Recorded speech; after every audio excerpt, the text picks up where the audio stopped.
So this video is for the drug addicts specifically, the people using heroin and opioids, opiates. And I want to give you a little scenario. So I remember when I was strung out, and I always used to say, I'm not hurting anybody but myself. It's my fucking life, and I'm gonna live it the way I want to, and if I want to get high, I'm gonna do it. Well, okay, imagine this.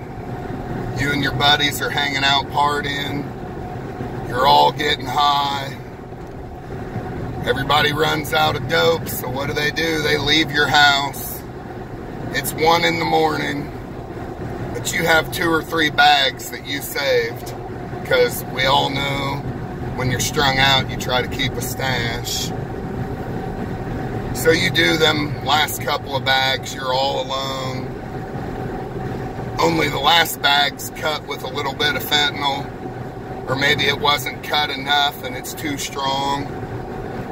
Now you overdose. Nobody's there to save you. Nobody to give you Narcan. You can't call 911. So you fall out on your couch alone from a shot of dope. Now your family tries to get a hold of you the next day. A couple of your friends try to hit you up. You don't answer.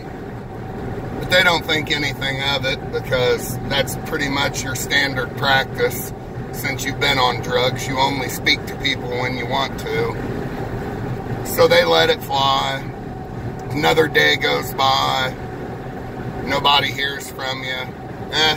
That's your routine. Then another day, and your family or one of your friends starts to worry.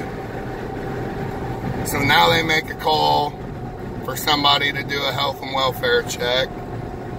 And your parents or your mom or your dad meet the police at your apartment to come in and check on you.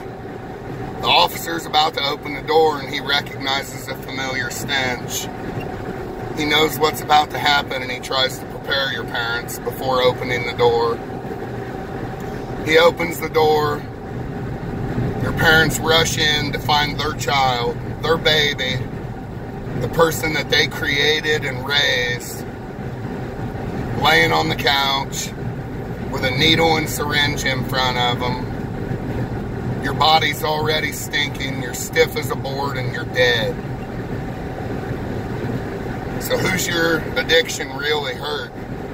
Now, you're gone, your addiction's taken your life on that one bag of dope. And who has to live with it now? So let's take it further. Now your mom and dad, or if you only have one parent, your mom, your dad, are wondering how they could have stopped it, what they could have done. What if they would have came a day earlier? A parent should never have to bury their child. That's the last thing on earth any parent should ever have to do. So now, your parents need medication, they need therapy, they might lose their job, they might lose their house, all because they go in a deep depression. Because now they've buried a child, and you left behind 1,001 what-ifs. Nobody decides, I'm going to get high today and overdose. Well, today's the day I'm going to die. You just think it's another day getting high. Another day in them shoes. But look what you left behind. Look at the mess you created, and look what your family has to live with until their day of passing. And think about that every time you get ready to get high.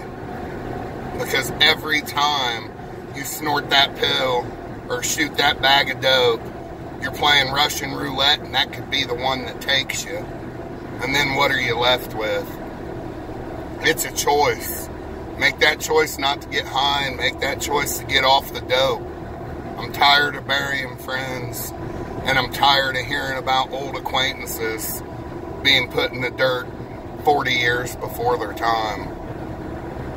Think about it and get right.